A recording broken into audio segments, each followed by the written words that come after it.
And they're also using Twitter to check in. There's different sites where, like this one here, this is called Foursquare, and when they arrive at a business, maybe they go to Starbucks or they go to dinner or they go to the mall, they actually send a message on their phone that they checked into that location, and the more times that they can check into that location, they can get discounts on items that they want to purchase. Well, what does this do for us in law enforcement? This actually gives us a tracking mechanism that they're volunteering to use, telling you exactly where they're at throughout the day.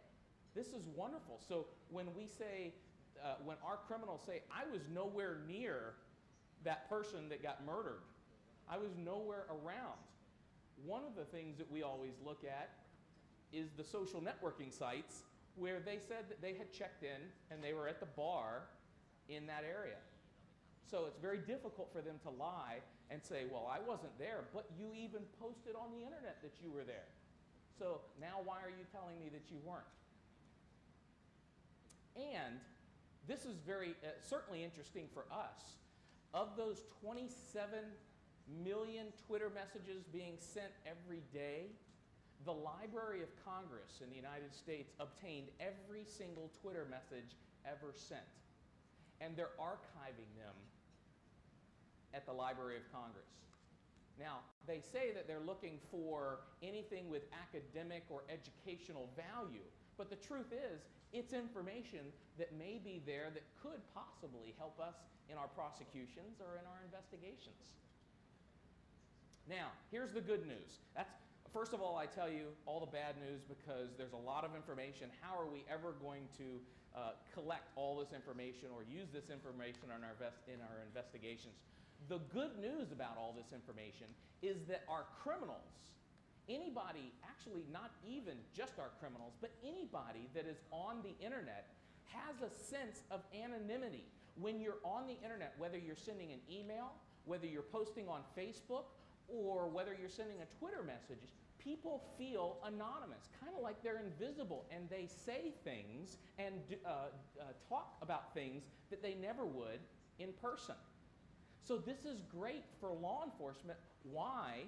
Because our criminals are creating digital evidence about their criminal activity, and it's being archived out on the internet. We as law enforcement, prosecutors, judges, we now have that information available to present to the courts when our criminal says, I wasn't there. Well, you say that now, but that day you said that you were there on the internet. Why would you lie on the internet to all your friends and family and say that you were there when, on the internet when you weren't? Google. Everybody uses Google, right? Everybody uses.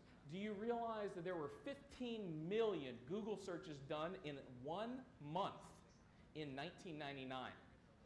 In 2007, there were 2.7 billion Google searches done in 1 month. Last month, I need to update this, there were over 10 billion Google searches done in 1 month. 10 billion every single month. Now, what does that tell us? Google is where we go to answer all of our questions. If you have a question about something, what time is it in Washington, D.C.? People go to Google.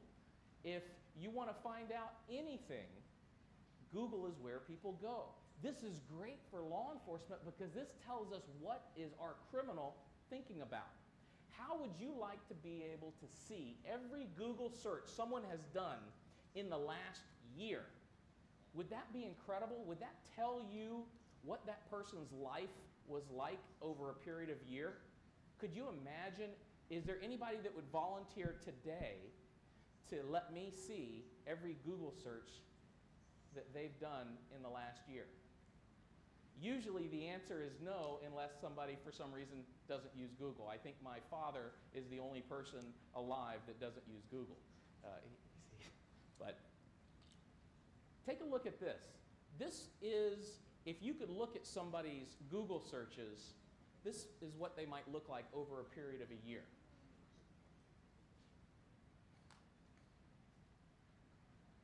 how to spice up your marriage, make your marriage better.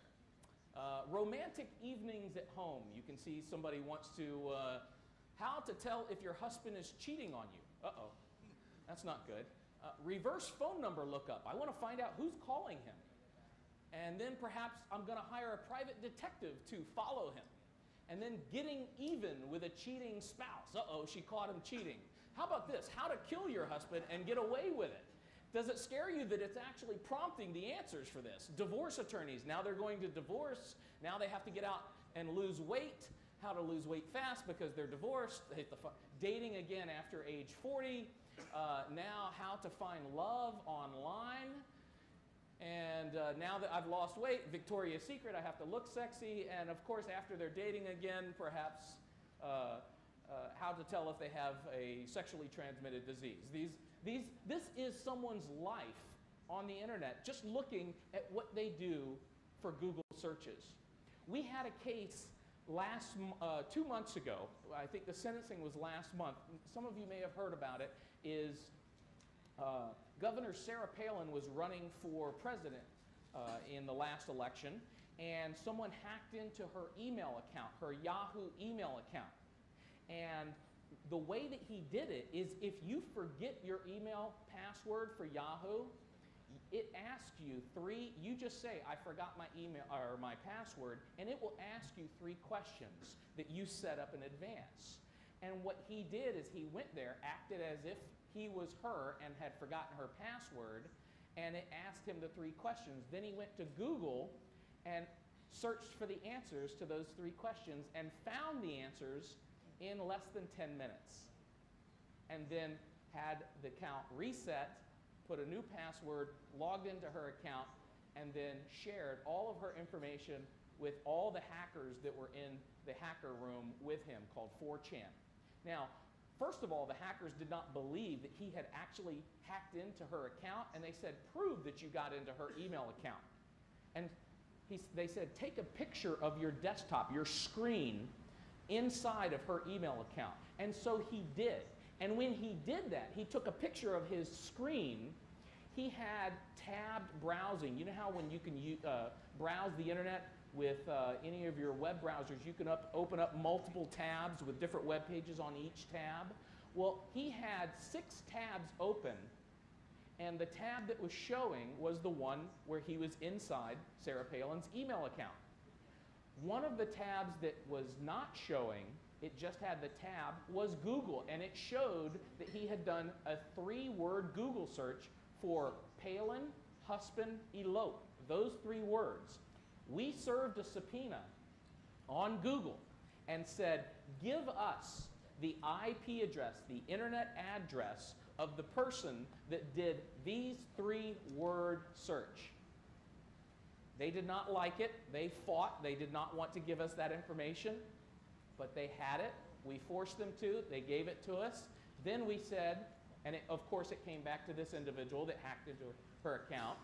And then we said, now give us every Google search that this person has done in the last 30 days. And it showed a lot more criminal activity. Think about this for your investigations. Think about this for your prosecutions. If you were investigating a terrorist, wouldn't it be nice to know what searches this individual has been doing Google searches for? What addresses has he been looking up? What government officials perhaps or buildings was this individual researching? This is all fantastic information. It's all on the internet. You just need to know that it's there and then work to obtain it. Now, some more good news. More good news is that Moore's law, this is a gentleman, a scientist by the name of Gordon Moore, back in 1964 said that the number of transistors that can be placed on a silicon chip was going to double every 18 to 24 months. Now, he later revised that to 12 to 18 months, but the good news is that it's called Moore's law. Moore's law applies to hard drives. And what I mean by that is the amount of information that a hard drive can hold, the capacity of a hard drive has doubled every 12 to 18 months for the past 7 to 10 years. And while the capacity has doubled, the cost has rapidly decreased. Now you can purchase, I just purchased two 2-terabyte hard drives for my backup robot at my house. And they were $100 each. So for $200, I got 4 terabytes of storage information. So what does this mean for us? Well, it's more information. Also, the iPad. This device right here, the iPad, is absolutely going to be very important to law enforcement, and the reason why is because this device is pushing us, the world, into living in the cloud. What I mean by that, you're living in the internet. You're living, all your documents are on the internet. You're not keeping them actually on your iPad itself. You're actually keeping them out on the internet. And whenever you need them, this device will just download them and they're there. So now if you take someone's computer, and in the future, if you just take someone's computer thinking that all the information that's important is on their hard drive or on their computer, it's not. There's a tremendous amount of information that's actually out on the internet that we need to know that it's there so that we can go grab it. We've actually seen a trend of some of our criminals, some of our very sophisticated criminals, not saving information on their hard drive, keeping it out on the internet so that if you take their hard drive, it won't be there. Now, there's good news because forensics, we have ways of finding out exactly where that is and seeing what they've looked at. But this device here is definitely going to change the way we do investigations. So how does all this information affect you as judges, as prosecutors? How does it affect our national security and the way we investigate things? Well, first of all, there is significantly more digital evidence about our daily lives out on the internet. And when I say significantly, if you think about the cell phone that you're carrying and the fact that it is tracking where you're at, what messages you're sending and receiving, what phone numbers you're calling and are calling you, what text messages they're sending. I walk around, last time I was here, I was walking around downtown. I wanted to sample some food just from the street carts, you know, the vendors. And everywhere you go, everybody heads down and they're all just sending text messages. Nobody's talking. Everybody's even I see 4 people sitting at a table on the street. No one's talking. They all down like this, sending text messages, maybe to each other, but that's digital information. This is wonderful. Imagine, it's like they're recording all their conversations just so that you can come and look at them later if they commit a crime. I like that. Also, because of the hard drives that are getting bigger and bigger, the chance of that information being deleted and erased where we can never find it again is much less. Because hard drives are so big, people don't delete anything anymore. As a matter of fact, the trend today is when you buy a new computer, you don't erase everything on that computer, you copy all of it, all the junk, all those old emails, everything, you copy it all over onto your new computer. And so now, on a person's computer at home, you could easily have 5 or 10 years worth of digital information. Everything from their emails from 10 years ago to their web surfing activity, everything. Documents that they've created, tremendous amount of information. A little bit more bad news. Because the hard drives are getting bigger and bigger every year, when we're doing forensics, there's so much information we cannot comprehend it. This is actually my doctor allowed me to show this of my brain, very small, but this is a very big challenge for our law enforcement and for our prosecutors, because now there is so much information. You as judges, you don't want to see everything. You want them to tell you just specifically, what are the facts?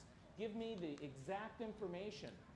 And so the law enforcement and the prosecutors have a much bigger job because they have to look through all this information and find just the information that is significant to that investigation or that prosecution.